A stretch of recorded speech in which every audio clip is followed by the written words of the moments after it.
Big Brother, mainstream media, government cover-ups. You want answers? Well, so does he.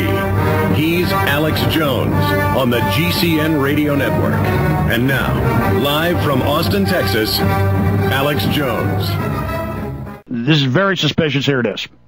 So is there no official explanation? No, none at all.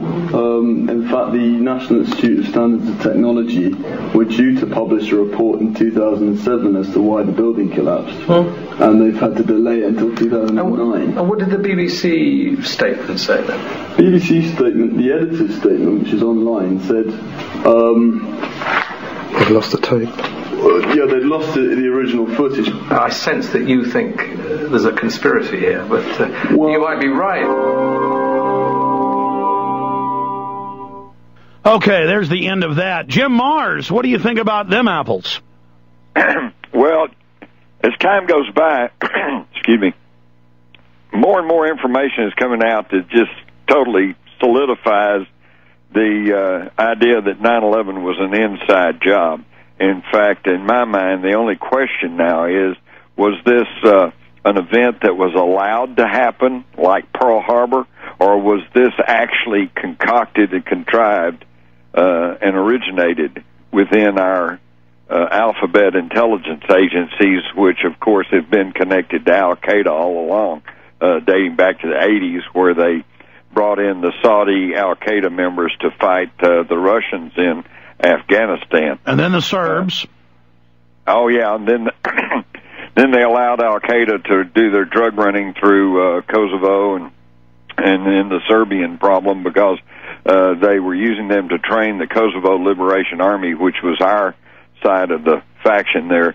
So, you've heard the old line, once CIA, always CIA. So I have seen nothing that proves to me that Al-Qaeda has actually ever been totally separated from our CIA. Of course, and then, as you well know, according to the official pronouncements of the perpetrators of 9/11, the vast majority of them were Saudi residents. And we all know, and it's been well known and undisputed, that the closest business and social friends to the Saudi royals and to the bin Laden family in particular was the Bush family. So it's just a little bit too close for comfort for my taste. The sock puppet, Zahari, number 2 Al-Qaeda, supposedly, who's got this incredible history of aiding the CIA. Let me just list some of these for people that are out there. If you go to prisonplanet.com, you can read the article that Paul wrote about this. Is this the neocon-friendly Al-Zahari, a different person of the real Al-Zahari who was reported to have been captured in Tehran in February of 2002? Is this the different Al-Zahari to the one reportedly captured near the Pakistan-Afghan border in 2004?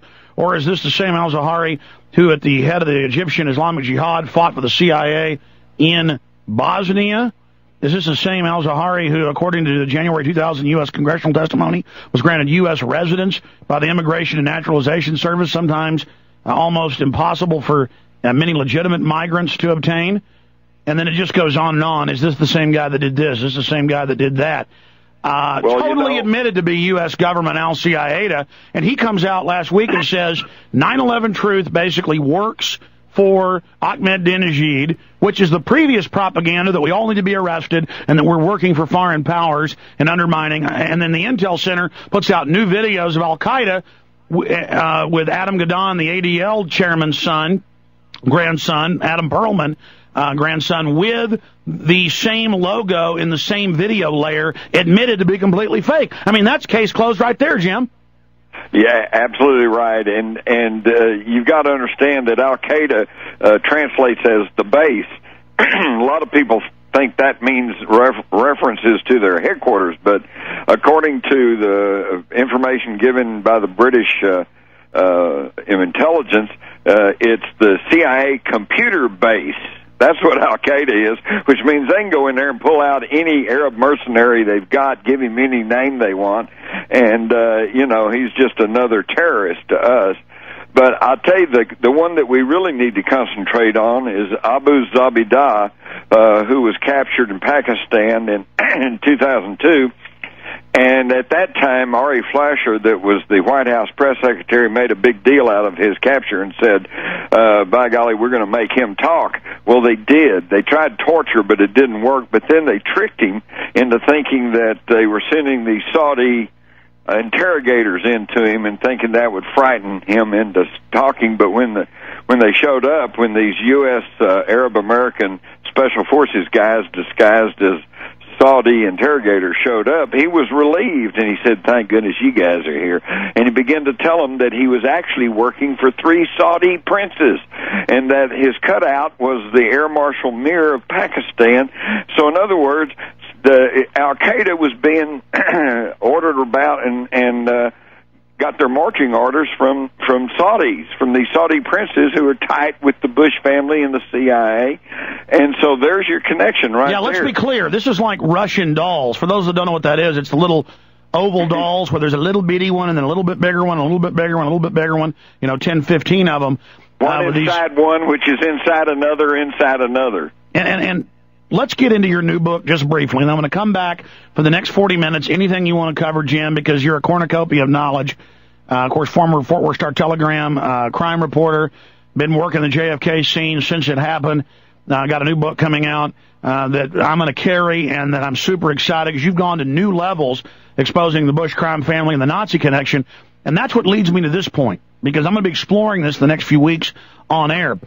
The New World Order is like Eskimo art. For those that don't know what a New art looks like, I think it's really beautiful. You look at it one direction, it's a killer whale. Another direction, it's a bear. Another direction, it's a child. Another direction, it's a wolf, a husky, a caribou.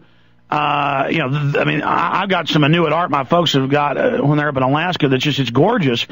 And every way you turn it, it looks like something else by design. And that's what I find with the New World Order. I mean, you can look at it from the angle of Zionists run the whole thing, and they are in every level and facet. Or you can look at it as Catholics run it all, and they're in every level and facet. Or you can look at it as it's Protestants, and they're in every level and facet. Or you can look at it as it's British in every level and facet. Or it's German in every level and facet. But at the top, it's all a select group through compartmentalization, through the Russian dolls, through that system within system within system. And that's what gives them almost invincibility, is because the public still looks at things as one group or another. And I think it's their key cloaking device or camouflage that they run through all the groups. Absolutely. Well, what it comes back to is Illuminati theology and practice. Now, whether the Illuminati exist as such is debatable, but their philosophy has certainly lived on, and basically it's the end justifies the means, which means you can lie, cheat, steal, kill, you can do anything if it will achieve your purpose. And the people who are at the heart of the ruling wealthy elite that are trying to get total chokehold on this planet certainly adhere to the Illuminati doctrine. And that's why that you'll find them posing as communists, you'll find them posing as capitalists, you'll find them posing as Republicans, you'll find them posing as Democrats, liberals, conservatives, anything to keep their opponents off balance. And but the way to discover them is they'll put out rhetoric one way, but always push the New World Order, centralization, break up the family agenda. People then say, well, who do we know who's good and who's bad? Anybody who's against the New World Order policies across the board, that's who you can trust. Anybody who's got more than a 5-year track record, too. Jim, haven't you found they always blow their cover within about 5 years? Oh, yeah, usually sooner than that. And, I guess the classic example is President George W. Bush. Early on, he was the neoconservative. He's the conservatives. He's the Republican, which has always stood for lesser government, decentralized government, balanced budgets. And he said all the right things, and he belonged to the right party. And yet he didn't do any of that. We now have the highest deficits ever. We have more centralized government than ever. He's done the exact opposite of everything he's ever said he stood for. JimMars.com is the website. Links up on Infowars.com to his site. When we come back, Jim, let's get your take on the three stooges, the three puppets. Really no difference between any of them. And we'll get your take on where this election's going on the other side. Jim Mars is our guest.